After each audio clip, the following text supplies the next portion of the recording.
Hello, everyone, and welcome to another exciting episode of Cooking with Unity. I'm your host, Max Moreau, and with me is my tech, Philip Wilson. As always, I'm still here. All right, so last week we basically wrapped up our RTS, and this week I've decided that we're going to do just a first-person shooter type game. And we haven't done, specifically this, we've done a first-person game before for a puzzle platformer because I didn't want to just go right into first-person shooter. And so we're going to start today with just some basic weapon stuff, and just movement and stuff.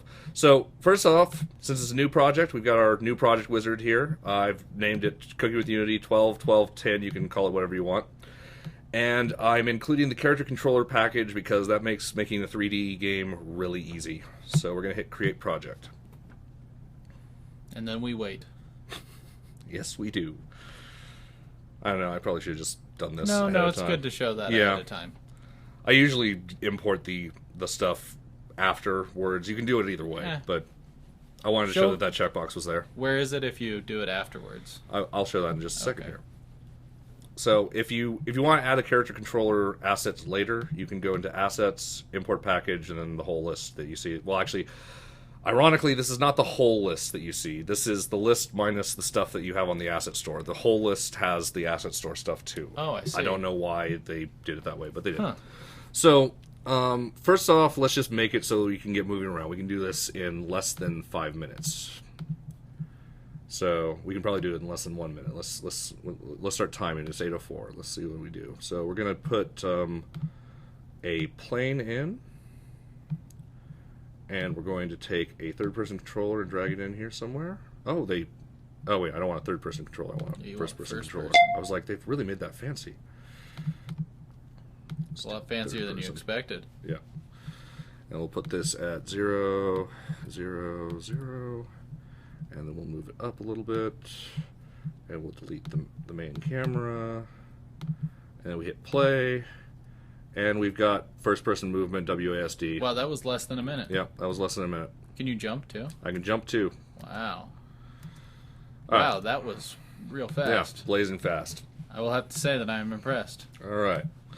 So let's move this out a bit. 10 by 10 by 10. Oh, you didn't want to just Actually, stand... 10 by 1 by 10. You didn't want to just stand on a tiny platform? No. I'm going to put some light in here, which is going to make it way too white, and we're going to have no ability to tell where we're going. So, what do I have for textures that I could use here? I need to start getting creative with stuff just so that I don't have to keep pilfering the internet for freebies. You could use that metal one, the one that you used with the Yeah. RTS. Yeah, I just don't as have a placeholder ready accessible right now. I'll just we'll just leave with white for right now. So let's get a wall in here. Because what we're going to do is we're going to start with just some basic shooting stuff. We've done a lot of projectiles that are physical objects. What I want to show first on this episode is how to set up a Raycast projectile, which is what more modern shooters use for bullets, because generally you don't care about where the bullet is between here and there, because in one frame it's going to be on the target anyway. You just want to know what it's ultimately going to hit. Exactly, and where it hits sometimes. So we're going to get this thing all embiggened. We're going to embiggen this thing. Embiggen that cube. Yeah, embiggen the cube. So now it turns into a wall. So now that is a cube wall. Actually, I'm going to do 5, and we're going to move it up 2.5. Is that right? That's right. And, yeah, 24, 25. Make it even. Yeah. Hit play, look around. All right, we've got our little test wall. This is our firing range, our makeshift firing range. So let's start off by creating a new script. We're going to call this Raycast Shoot. And we're going to double click it and wait for Mono to develop to figure out what it's doing. All right. Glad I opened that ahead of time. Yes. So what we're going to do first is just we're just going to do a Raycast and find out if we've hit something, and basically send a message to deal damage to it. The reason I'm setting it up this way is it'll make it, if we set it up this way, we basically can just shoot the raycast and it'll send the messages to the objects, and the objects can react appropriately when they're hit by these raycasts. So we'll see how this actually works. I haven't actually done this in a first-person shooter before, but this will probably work out pretty nicely. So do we need any variables for this? I'm just going to shoot it out of the middle of the screen, so I'm just going to not worry about variables for right now. Can always add them later. Yep. So what we're going to do is, I guess I will put a variable in. I'm going to do public string fire button. Ooh. And I'm going to default it to fire 1, which is one of the buttons is predefined in the input manager. So this way we will immediately be able to shoot with the, I believe it'll be click and control keys by default. Cool. So we'll give that a shot. So update if input dot get button down. We're going to not worry about auto fire for right now. This is just going to fire 1 per click. So this is going to be, what's it called? Just semi-auto. If input.getButton down, fire button. We're going to shoot a ray from the center of the screen and send a message to any object hit. So, we can do that by, so I think the camera class, so if I get a camera, so camera.main.viewport, alright, we want viewport point to ray. Yeah, this will work. So this one just returns a ray, so we want to capture this as something. So we're going to do a ray, ray, why not? Equals ray. All right, ray equals camera.main.viewport point to ray, and so this takes a vector3 position. Is that right? That's not what I would have expected it to take. No. It's only used as a 2D position? Okay, let's look it up. Viewport point, viewport to ray unity. Returns a ray going from the camera to view through a viewport point. Resulting ray is in world space, starting in the near plane of the camera and going through the positions X, Y coordinates, Z positions ignored. So they really should have set this up as a vector 2, but whatever. So we just want it to be in the center of the screen. So that's, when you're doing viewport represents 0, 0 is one corner, 1, 1 is the other corner. So middle of the screen is 0.5, 0.5. So all we're going to do is I'm just going to do a new vector 3, and we're going to do 0.5f, 0.5f, and 0. We can put whatever we want here, so I'm just going to put 0. And I'm going to go ahead and do 0.0f, even though that's probably excessive. Consistency sake. You're missing a paren, by the way, up there in input get button. Oh, thank you. So I'm going to hit save on this. So this doesn't really do anything yet. We need to actually do the raycast now. So if we do a physics, let's do it in an if statement so it can fall out. Physics.raycast. So we can take a ray, a distance. Okay, I think we can just do the ray. Let's just do the ray. No, we need the output information. So we need a ray and a hit info. So I'm going to create a hit, raycast hit info.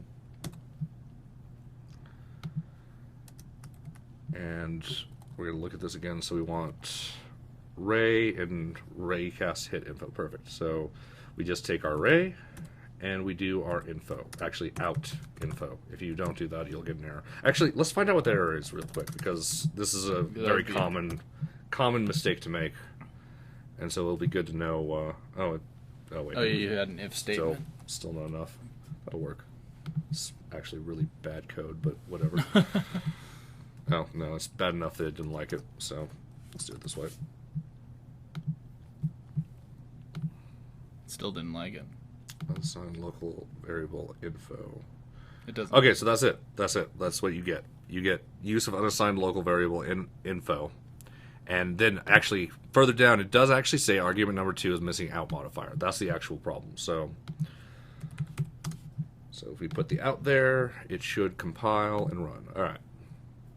So when we click the button, it actually is shooting an array, but we're not doing anything with that information. Yeah, we don't even know. So, we aren't getting a confirmation that it's hitting anything. I mean, we could probably put something in here that and then do a debug and find out that if it's actually doing something. But that wouldn't be a bad call. I think. Yeah. Let's make it actually do something instead. Oh, okay. So let's do.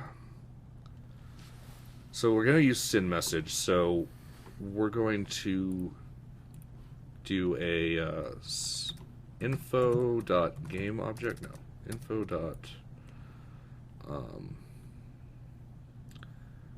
collider dot game object dot send message. We're going to send it. We want it with a value as well. So we're going to send it. Basically, the message is going to be the name of the function that we're calling, and then we're also going to send the position information of where the ray hit, so that we can use that later for other things. Though this only allows us to send 2 pieces of info, doesn't it? I guess I could send the collider itself. Maybe. Can I just send the info? Maybe I can. Let's do that. Just try sending the info. Yeah. So we're gonna try send message shot. I'm gonna say was shot. So we'll do was shot, and then we're going to send in the info. So now we need a companion script here. So we're going to create a C# script called, this one's just going to be called Raycast test, because it's not going to do anything really that interesting yet, but we want to make sure that this is working. So Raycast test, all we're going to do is void was shot, and then Raycast hit info. So now we can take this. This doesn't have to be named the same as the other variable. This actually could be whatever it's called. It just has to be the right type. Yeah, it's just looking for a type that's to put that new information into. So you can call it whatever you want. I've called it the same to be consistent, but it's not actually a requirement. Don't think that that's actually a requirement. So let's shut. And all we're going to do is debug.log. I've been shot, and then we're going to also give it this object as a reference. So game object. So I'll show you what that does in a second. So we're going to attach this to our wall, which is a cube, and we're going to attach Raycast shoot to. It really can be attached to anything the way we wrote it, because it's using the main camera, but I'm going to attach it to the first-person controller. So if we hit play and we shoot and we click or control, nothing happens. I've been shot. And we're getting an object. So if we click on this, it shows that we've shot our cube. Mm-hmm. That's what that little reference we set does. So now that we have that set, when we get this debug log, you can double click on. Well, it shows you where it is in the editor. You saw it pop up before. Why is it? I guess it's because of the same message or something. That's stupid. Here, let's try it again. Yeah, there we go. Shows up. But yeah, that's what. You pass it. You could have passed it any object, and it'll highlight whatever object you passed it. So in this case, we're passing the object that actually is being hit. The other thing we're going to do, I'm going to change this right now. If we actually, let's try it right now. If I shoot the floor, I get this send message has no receiver. Now I don't get it if I shoot the sky, and I'll show you why that's the case. So we're checking to see if we've hit with the physics raycast. So if you shoot the sky, you hit nothing. And so this never even happens. But if this does happen, you'll have this information of what got shot, and we send this info to it. There's another parameter, though, that we were missing. We want to do a send message options don't require receiver. Now, this is something that you may want to leave out until the very last minute, because generally these exceptions don't hurt anything. The reason that it's nice to have it is just so that you know that at least the script's doing something or trying to send a message to something, and that'll help you debug if a script's missing on an object or something. But I'm going to just go ahead and turn it off right now, and we can turn it on right now so that we it will not require a receiver, which means that it just fixes the problem where it just will ignore it completely now. Yeah, you won't get that error anymore. So yeah, no error. And if I shoot the wall here, it says I've been shot. Now, we don't have a reticle yet, so let's just make a really quick makeshift reticle to make it so that we don't have to worry as much about that. So, what's the easiest way to do this? I'm going to go somewhere way up in the sky. Let's just pan. Actually, let's create something. We're going to create a sphere.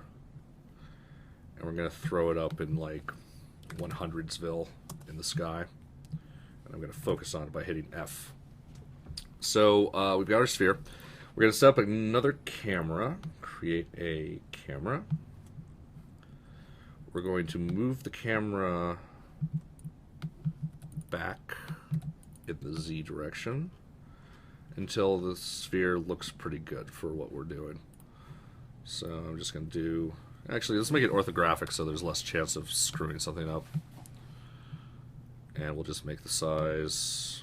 We'll just put this at 5. It doesn't matter how far away when you're orthographic. Oh, sorry, -5. Doesn't matter what side of the things you're on. Yes. And we'll set the size to be so that we can see it. We've done something similar like this in the puzzle platformer before. So now if we set the depth to 1... it should render this dot after... Oh, yeah, but we don't want to clear things. So calling mask, isn't that what you're looking for? Yeah, clear flags we want to be don't clear. So if we hit play, there we go. We have now a little dot that will represent our shooting thing. So now if I click... There's 2 audio listeners. Let's get rid of that problem real quick. Cameras by default come with an audio listener so that you don't have to worry about adding that. But you only want 1 per scene because it doesn't support multiple audio listeners. I don't know why they would either. So I'm going to go to console. So we're shooting. We're not hitting anything. Now we're hitting something. So if you see it, it works pretty well. If you're just a little bit off center, it doesn't work anymore. So the dot doesn't represent the whole thing. It just represents the center of the screen. But I just wanted to have something for reference there, and it will draw that way, no matter how or where or why we position ourselves. If you look straight up in the air, will you see that dot? Yeah, there it is. You can see it way up there. So maybe we'll put it underneath the ground. Maybe that's a better place for it. Actually, it doesn't matter. We can do it the clean way. Let's do it the clean way. So we're going to make a layer for our sphere. I'm going to add a layer. I'm going to call it HUD. And then we're going to go to our sphere, we're going to apply it to HUD, and then we're going to go to our second camera here, and it's going to... Ignore HUD. Yeah, it's going to do only HUD. Oh, yeah, the other camera. And the other camera we're going to set to... where is it? Main camera, here we go. We're going to do everything but HUD.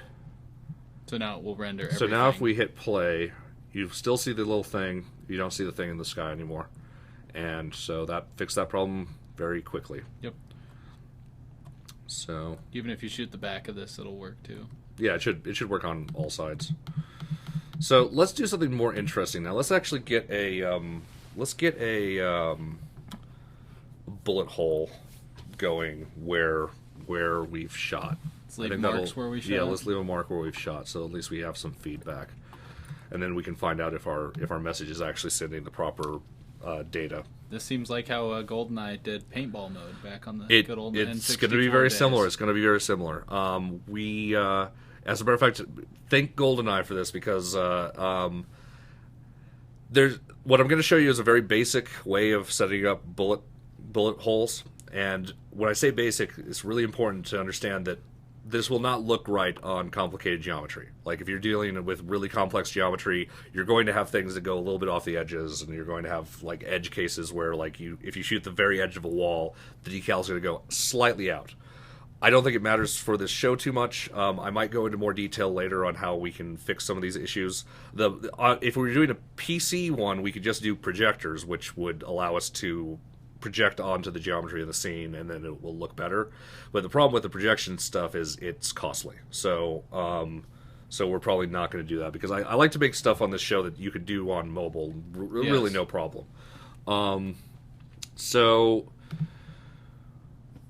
Yeah, let's see. So we got Raycast test. Let's duplicate this one, and we're going to make apply bullet decal. Actually, I'm just going to say apply decal on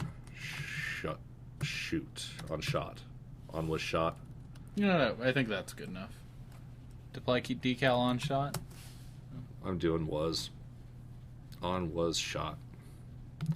So we're going to have to change the name of the thing here. And so we've already got the I've been shot stuff here. So we're going to need a decal. So the decal is just going to be a standard game object that we'll set up in whatever way is appropriate. So you could do 3D decals if you wanted to have something. I'm not sure, because you generally would want probably subtractive in this case, which we can't really do. But I don't know. We'll see what we end up doing with it. So public game object decal. And so what we're going to do is we're going to make one of these decals. Let's just start with that. So we're going to just instantiate decal at vector 3 position and quaternion rotation. So the position will be at info.point, and the rotation will be, we're just going to use the rotation of the game object itself right now. We're actually going to change this in a bit, but decal info.point and decal dot rotation dot transform dot rotation.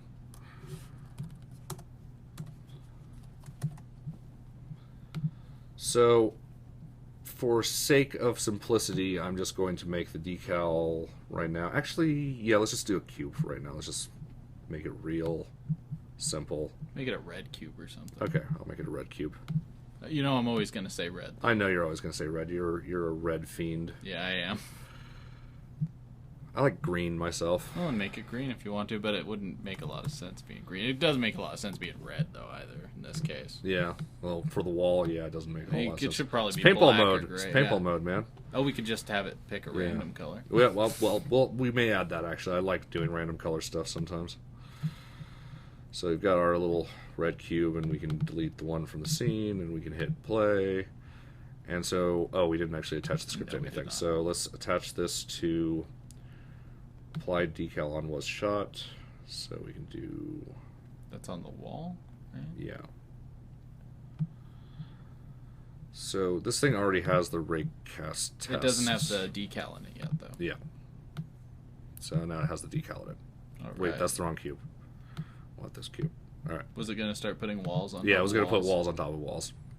We might have to do that at some point. So we click, and it shoots, and it didn't look like it did that right, did it?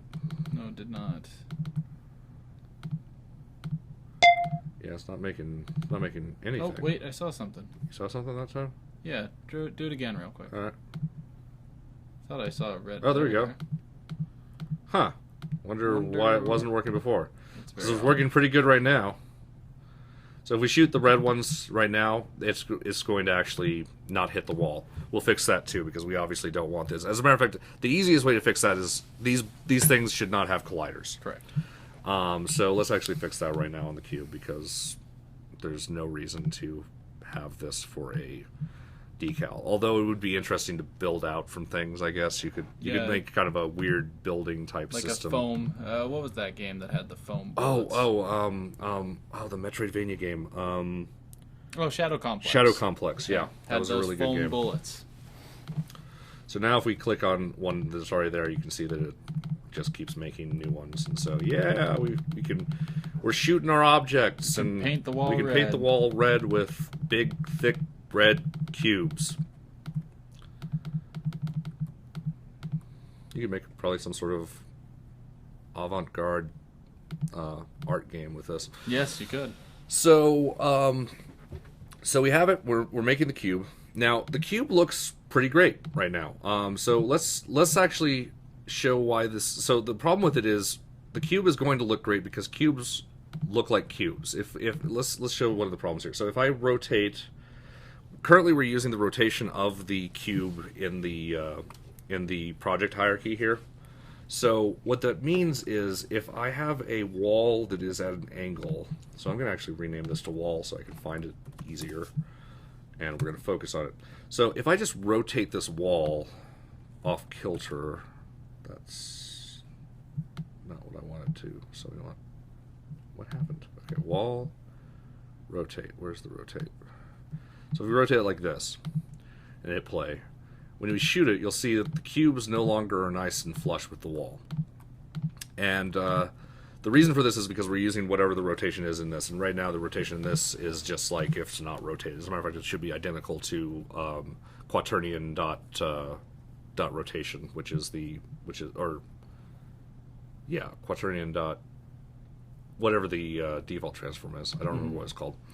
So let's fix that. If we go to apply decal on shot, we can actually change this rotation to be something more special. So there's a lot of stuff in info. Actually, let me undo this so we can just do a thing here so we can look at it. So info has a ton of very, very cool stuff. So it's got barycentric coordinates, which I'm not going to be able to explain that right now. It's got the collider that was hit. It's got light map coordinates, so you can adjust the light map for things.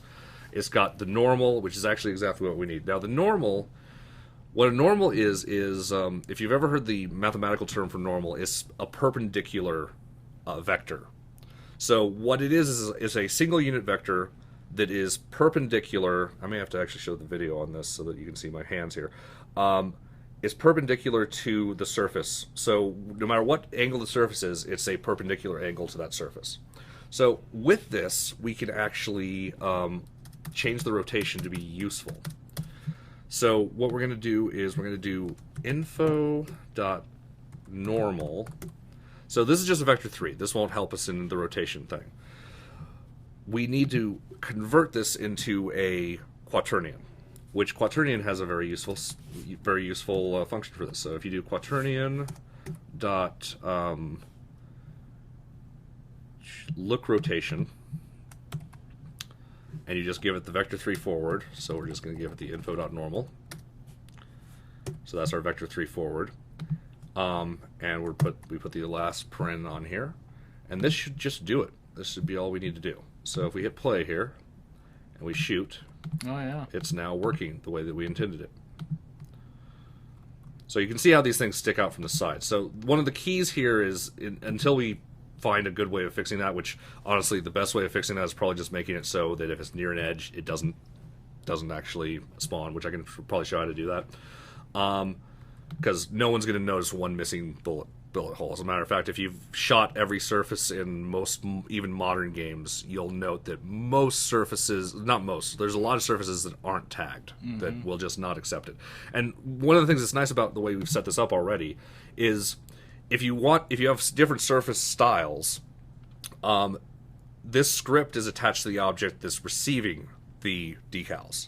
And so if you have cement, you can have a different decal than if you have, say, sponge or wood or something. So you can have a different thing play on the decal. We also may make some additional things that like play a particle effect, or we might even just change it so that the decal can apply multiple game objects at the same position. So you can do a particle effect that's applied by the normal. So if you want like a piece of art or something on this, you could do that too, like a little bullet hole. Yeah. As a matter of fact, you could use this system to do sprays like Counter-Strike style. You could just have a image file that you just spray paint on there. We're going to actually do something that's more decal-like, and I'm going to show you how to set that up. We'll just make some really stupid art for it. Pretty neat. But yeah, so we've got, this is a good start. So, and if you were to rotate that wall even in game, it would still work. Yeah, it will still work, although if you rotate the wall, actually... Let's try that. So here's the problem. So if we shoot it and then rotate it... then pause it. Yeah, I'll just go to the scene. We'll do both running at the same time. Do something like this.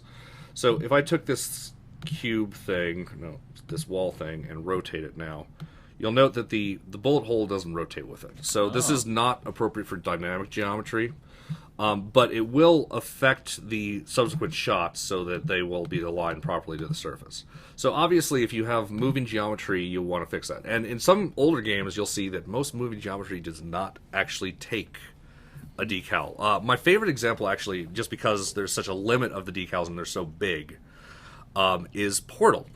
Because Portal has to deal with the reality of splitting things. So if you notice, when you shoot a edge of a wall in Portal, they actually handle that case by moving it over to the nearest available spot that it has, which is probably beyond the scope of this show, but that's an option that you have. It works better in the case of the portal gun, though, because it's kind of this magical gateway that opens, and so you don't care if it's a little bit off.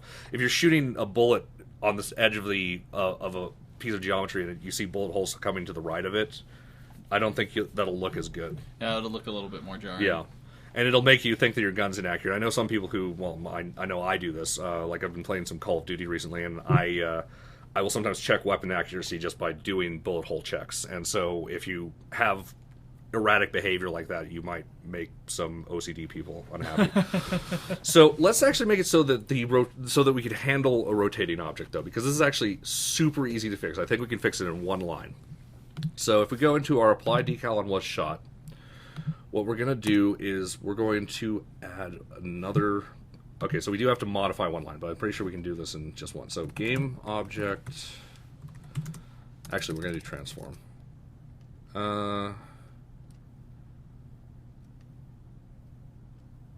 Yeah, let's do game object.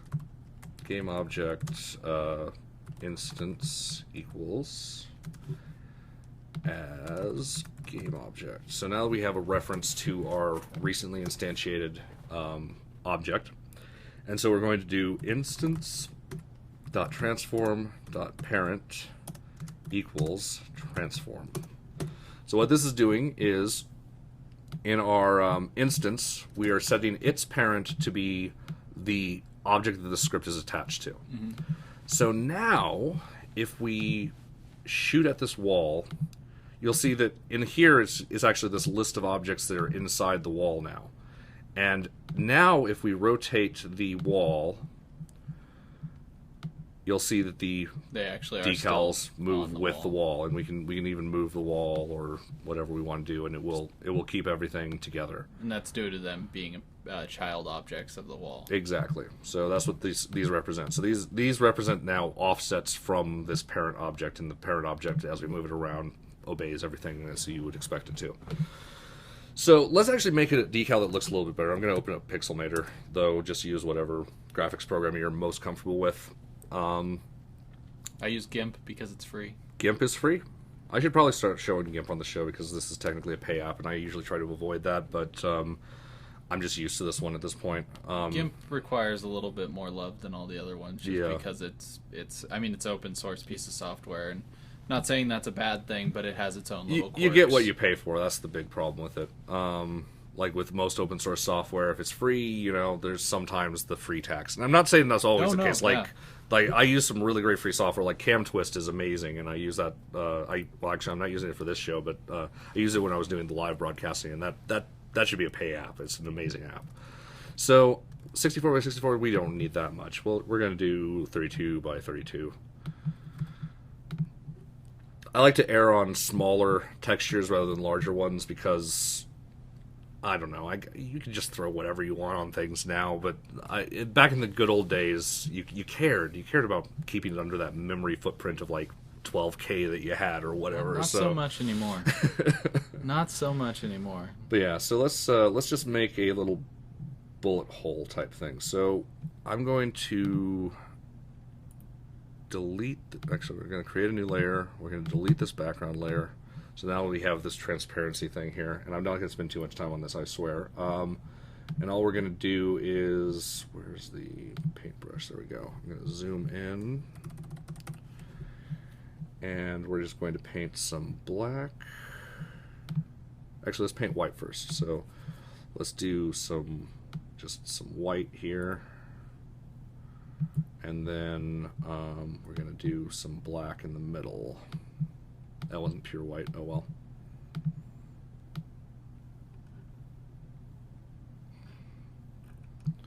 Alright, and maybe put some more angly stuff in here. Let's see what we got for brush sizes. Let's do something like this and go back to white. I'll do actual white this time and just really make things look awful. I am not an artist. There's my horrible spider bullet hole type thing. I don't know. It'll work. It'll work. So I'm going to save that. Save copy as PNG. I do love PNGs. I am a fan of the PNG format. So now we've got our bullet hole texture. I'm going to quit Pixelmator. And I'm going to throw this into our project. And I'm going to go ahead and create... Oh, we need a quad. Stupid quads, and they're not existing. Yeah, that is one of my complaints about Unity. Whatever. I'm just gonna do a cube. It's minor. I'm doing a cube. It's minor, but it's so easy for them to fix. Yeah. It's so easy for them to fix. So we're just gonna do a cube. We're gonna flatten it out in one of these directions, probably the Z direction. So we'll make it 0.1, 0.01. Let's move the cube so we can actually see it real quick. Wait, that's not the cube. There's the cube. So let's move this thing out. It is in the wall. Yeah. Well, that's where it's supposed to be. It knew where it's supposed to be. And let's just throw this bullet hole on here. Now, at first, you're going to see that it didn't really become transparent, so we need to fix that. So does it look okay from either side? Okay, cool. That'll work for me. So we can do, what are we going to do? We're just going to change this material here. So this generated material for us. Let's do a little bit of organization. I'm going to create a folder called textures. I like to put a little underscore at the front of it. Throw it in materials, and that way it shows up first, and then we have all our associated materials, textures in with our materials. So we got the bullet hole here. I'm just going to put this in materials as well. And we're going to change this to transparent cutout. Oh, wait, cutout's not going to be perfect on this. Well, let's just do cutout diffuse. So that's good enough. Actually, that turned out not too bad. Good enough. It's a little big, but we can fix that really quickly. So we'll just make this 0.25 and 0.25, and wait, the Z is actually 0. That works. Apparently. Cool, that's good enough for me. So now we have a real bullet decal, and we're going to create an instance of it. Sorry, a prefab for it. And we're going to change our wall to now use the bullet decal, and we'll see how this looks. Instead of the red cube. Yep. So I'm going to make this bigger again. So now when we shoot, we get little bullet holes. So you can see that this is causing a problem. You're probably wondering what's going on. This is what is known in the industry as Z fighting. Yep. So what's happening here is these bullet holes are very thin, and they are right on the surface of this. And because of that, when it's doing the depth check for each pixel, it sometimes thinks that the bullet hole is in front of the wall, and sometimes thinks the bullet hole is behind the wall. And you can see that it actually does do it kind of per pixel. You see these like little artifacts here on the things as it clips through. Sometimes it'll just completely go away. Sometimes it'll completely go away, and sometimes it's dependent on distance too. Like there are sometimes when it'll look good from a certain distance or look bad from a certain distance, and it'll look good from up close. So I'm going to modify the... There's two ways we could do this. We could either make it so that our bullet decals actually have a parent object, and we use that parent object to position it out slightly. That'll work just fine. Or we can position it out in the script. I would vote for the script method myself. You would vote for the script method? That's me personally. I like both of them, actually. But let's look at how we do it in the script, and I'll show you how to do it in both ways. Let's do a... So let's do it as an offset in the script. So public... vector3 offset, and we're going to actually make this equal to a new vector3 x, y, and z. So what do we want for our x, y, and z? We want our z to be slightly negative, so we're going to just do 0.0f, 0.0f, and we're going to do negative 0.01. Let's do that. That might not be enough, but let's give it a shot. So all we're going to do is we're just going to add this into our position here. So we've got info.point is what our current position is. It's just going to be info.point plus our offset. And in vector math, if you have a vector and you have another vector, you just add them tip to tail, and that's where they end up. So when you add them, that's what goes on.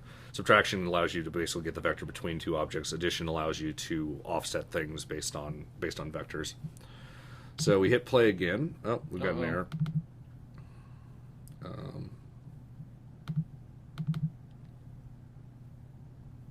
Okay, probably can't do a new vector in there. Best overloaded match has some invalid arguments. Oh, maybe you I didn't put an F. There we go. Oh. I hit play. There we go. So if we shoot it now, look, we got no Z fighting. It's because they're actually occupying a different Z location. Yeah, they're just slightly off. Now, if we get far enough away, we might see them disappear, but I don't think it's going to matter too much. Okay, it's evidently enough for that. So let's see if we can actually see the offset. Sometimes it's fun to actually try and do this in games because you can do it in almost every game, even modern ones. You can find that little bit of... I'm going to bring up GoldenEye again because that's where I noticed this kind of stuff happening. So yeah, you can barely tell that that's off the surface. It is just slightly off the surface. So yeah, now we have little bullet holes that we can just shoot on this wall at leisure. Now, if you were to shoot enough of these, you'd eventually see a performance Oh, I don't see them on this. Oh, wait. I just did something dumb. All right. So the problem is our offset is offsetting in the Z direction when it should be offsetting based on the rotation of the object. So what does this actually mean? I'm sure there's a simple solution to this, but I'm just for some reason... So plus offset... plus offset. I guess we could just multiply a quaternion in there. So let's give that a shot. So let's actually do quaternion rotation equals quaternion.look rotation whatever. So this is a little bit more complex than we've done. We've used quaternions, and I want to do another little math special on this. I'm missing a Q. Yeah, thank you. Yeah. Sorry. I want to do a better math episode that kind of explains this stuff a little bit better. I did a little bit in the vector math stuff, but there's a lot to learn, and quaternions are really difficult because a vector I can describe to you as three separate components, and I really don't know quaternions well enough to explain what the components do. But they're incredibly valuable tools when you're just using them. So what we're going to do is we're just going to multiply rotation into our offset there. And that multiply is a special kind of multiply, I think. But Let's see, and then we can just do rotation here. So let's see if this actually solves our problem. So, operator star cannot be applied to operands of type vector 3 and quaternion. So one of the tricks with this is the order of operations is very important here. I think that the quaternion has to come first. So rotation times offset. So no, we still have a problem. What's the problem?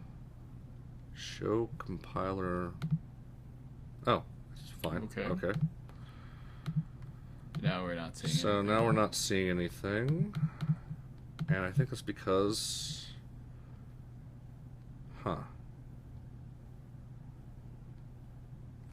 Let's try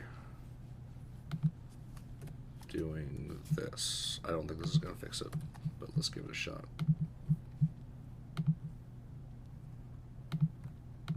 Oh, that's right. We're looking along... Okay, got it. Sorry. So we're currently using, for the rotation, we're looking along the normal. So that means that the Z vector is going to be pointing out from the wall.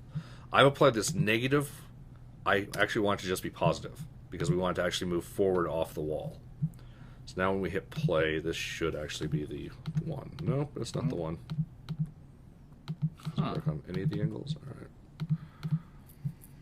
So, info point. You can't just add it to the normal info, offset. can you? What do you mean? Like, all you want to do is move it out from the normalized position, right? Yeah. Oh yeah, we could just. That's so what we can't can we do. just add it to the normal, like in the look rotation info dot normal plus, the offset? Well, that's what I'm Oh. basically doing here because it's already. This is our vector, and that's why I was doing the offset. But if we do plus the offset, we have it locked to the orientation. Now we could do plus transform the info dot transform dot forward times however far we want it out. Actually, let's do that. Let's do that. So let's change this into a float, and let's call this the offset. So we're just going to assume that we always want to offset off the normal. And so we're going to do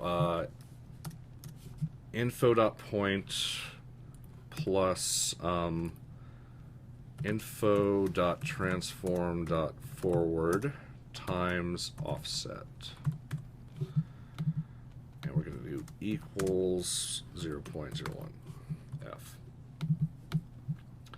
So now we're going to hit play, and hopefully this will be the 1. No. Still not, huh? Still not happy. Oh, wait, there we go. That one showed up. And that one's showing up on just this fine. side.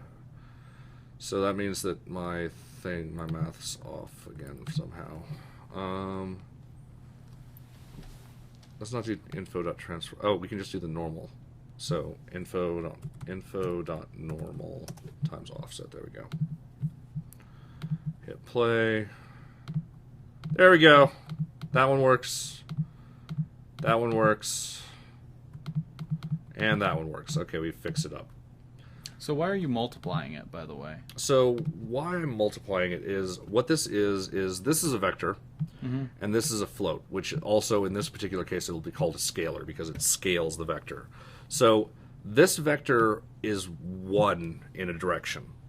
And the offset, so 1's a magical number because whatever you multiply into 1, it's that original number. So it doesn't add that to it. It just becomes that number.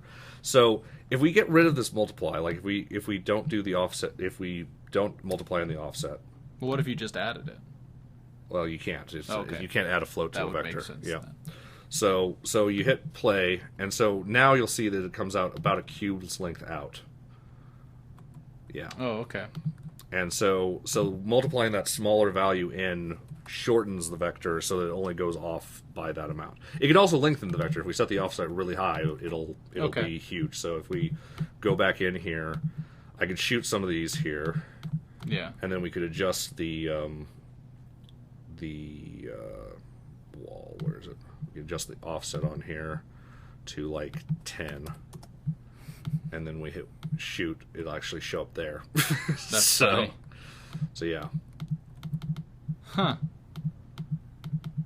That looks really cool for some reason. Yeah, it does. Looks really, really cool. I shouldn't be so amused by that. I shouldn't either. I'm having a lot of fun with this, actually. See, this is already fun. So we've got the offset defaulted back, so that's easy. So we've got this basically working exactly the way we want it. So I mentioned that cutout might not be what we want. Cutout is what you want for decals. I'm going to tell you that right now, because transparent cutout, what I'm talking about is the shader here. Mm-hmm. Transparent cutout is much cheaper than true transparency. Now, the way I set it up was kind of with true transparency, so we can actually get, like, right now you've got these kind of hard edges, which actually looks good for a bullet hole. But if we were to change this to transparent, just diffuse. Okay, and actually we need to clip the edges here, but you can see that it actually kind of blends the color there. Like if I was to change the color of this wall to red, you'll see that the gray blends into the red in the edges here. Well, the problem with the transparent by itself, though, is it's very costly for mobile platforms. Exactly. Yeah, and it's costly on any platform, really. Like I'm fairly certain, I would bet dollars to donuts that Call of Duty does not use a blending shader on their bullet holes. Oh, I would guarantee that. Yeah. They have to do a lot. They have to be very careful. I can't believe that they get that game to run at 60 frames per second, because they're doing a lot of stuff. Yeah. So that's actually why we're doing first-person shooters, because I'm just obsessed with Call of Duty now. Transparent. So yeah, just transparent, cutout, diffuse. So we'll be back to the hard edges again. So where do we go from here? It's 8:53. Let's add a little particle effect to make it look better, and let's first make the adjustment here so we can spawn multiple decals. So all I'm going to do is change the game object to an array, and then we're going to make it so that it will do this for everything. So I'm going to get rid of the I've been shot. We know it's been shot now. We have proof positive that we're shooting things. There's visual information regarding it being shot. So let's do for each decal. Oh wait, let's change this to decals, because I like to do this. Decal. Oh wait, sorry. Game object decal. It needs to know the type in decals. Every time I think about how much you have to tell the type information to these things, all I can think about is when I was working on some of Sony's parsing stuff, and I had to do more than most compilers had to do for our documentation system. It's just frustrating. Anyway, enough talking about Sony. I'm done with them. Oh, you just deleted everything. I did, but I copied it first. Oh, okay, good. So I probably should have said that I was doing that, but I didn't. I was afraid there for a moment. So now it's already set up for decal, so that's perfect. So if we hit save, all we have to do now is make sure that our wall has been reset up with a decal. So let's add a bullet decal here. And actually, let's add the bullet decal and the cube. Just so we can get and see if it spawns both of them. So we shoot it, and we got a bullet decal and a cube, and we'll pull the bullet Unfortunately, decal out. we can't see the bullet decal. I'm just going to pull it out a little bit. Where is it? Position. We'll just put it negative something. I don't know. Where is that? There it is. Yep. See, it made it. I just pulled it out of there so that we can see this there. So now it's putting. So it's spawning both those things. So that's perfect. So, but we don't actually want to spawn that cube. We're doing that as a test. So go back to our wall.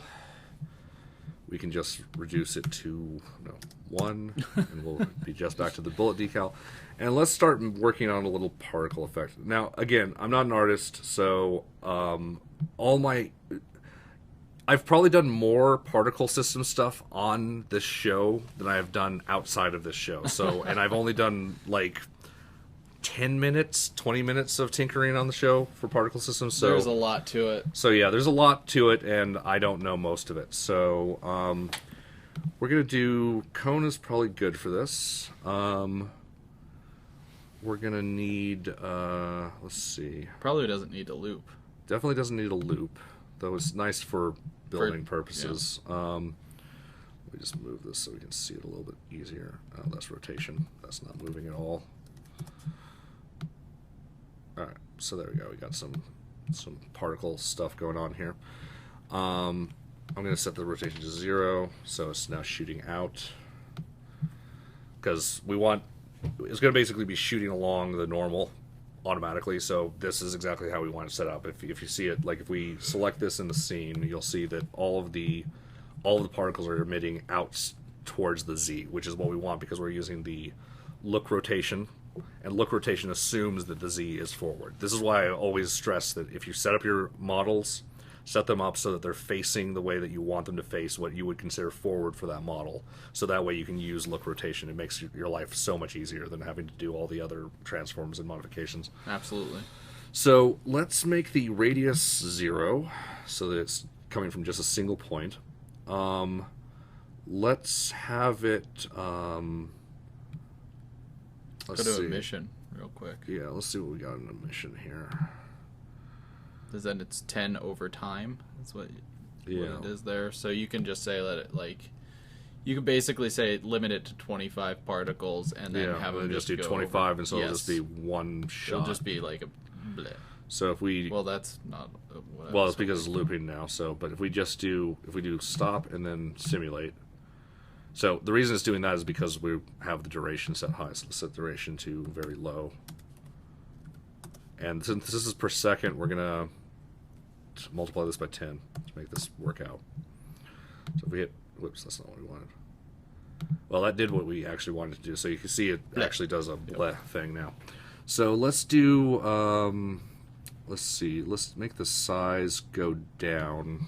So start size is 1. Let's do size over lifetime, turn that on. And let's do a curve. Yeah, we can just do the curve editor here. No, you just pick one of those ones on the bottom. Yeah, bam. So this will be a linear. So if we hit stop and simulate here, you can see they get smaller. Now we actually want that to go a little bit faster, so we want the start lifetime to be, let's do 0.5 seconds. So if we hit simulate, there we go. That's already looking. Yeah. That's already looking close to what we want. I'm going to actually make the cone a little bit wider. So the angle, let's make it 60 degrees. So now we simulate, and we get this nice little spark pattern type thing. And let's just make a material for this that's a little bit more yellow. I'm going to probably call this good and probably experiment some more off the show because, as I said, I don't know a whole lot about this particle system thing. I'm kind of just learning as I go along. But yeah, so let's do a new material. Let's do fiery yellow particle. So we're going to want to change this to particles additive. And we're going to want to have a texture. I'm going to just use the default particle texture because that's a good. It's a little basic in this case, but it'll work. And let's change the color to be alpha to be full, and we want yellow is what you were thinking. Yeah, let's just find a nice orangey, yellowy kind of. That'll work. So now when we hit play on this. Oh wait, we didn't actually apply it to this, so we need to go to our renderer, and we'll just click on this thing and do fiery yellow particle. And now we'll hit stop and simulate. Yep, there it is.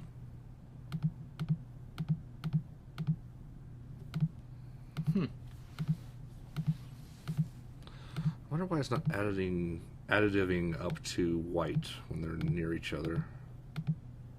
I'll work on that later. Yeah, that's close enough. Let's call this good. Although I'm going to scale it down to 0.25, 0.25, and 0.25. So simulate. Oh, that didn't really. No, that did not change anything. It's the size, the start. Yeah.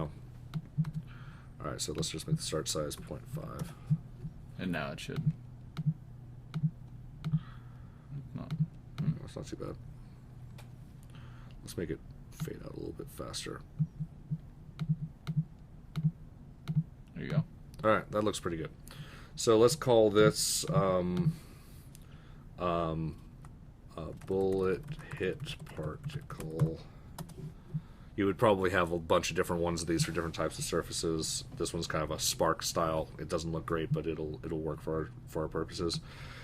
Create a prefab, delete this one, go into our wall, and then finally add to our list here the bullet hit particle. 2 decals. If you drag it into the top here, it automatically resizes it and adds to the bottom. Otherwise, you have to manually resize, so that's generally the way you want to go. Yes. So you hit play, and we shoot, and we have a little particle effect that plays, and we have bullet holes that appear. It's kind of cool. So I think that's a good stopping point for tonight. I would agree. So yeah. So give me an email with any comments or suggestions or whatever to pushypixels@pushypixels.com. You can also contact me at Dracfire for Twitter. And then you can, if you have any questions for me for some reason, you can go philip@protosoftworks.com. Also, I am on Twitter, and that's @magmalemur. And we're going to say also you should totally pick up Proton Pulse. Remember, it supports the show, so... Yes, pick up Proton Pulse, that supports the show, and support Phil by picking up Automation. Yes, I just actually patched that today, too, so it has a little bit more content now than it did before. It's only $1.99. Can't go too wrong for 99 cents. And I have some news about Proton Pulse, actually. We have a Mac version that will be available tonight. I'm not sure exactly what time. It might even be on the store right now. It's at an introductory sale for 99 cents, and it's just Proton Pulse, but for your Mac. And right now, it doesn't have leaderboards or iCloud support. That's part of the reason that I'm doing the lower price too, is just because it's not feature complete. I have to make a decision on that because it requires Unity Pro for me to actually add those to, and honestly, Proton Pulse has not even made enough to purchase a copy of Unity Pro, just even one seat, and so I have to still really consider that to see if that's going to actually make that thing sell well enough to bother with it. Anyway, thank you very much for joining us tonight, and you guys have a wonderful rest of your night. Have a good evening. Buy our games. Buy our games.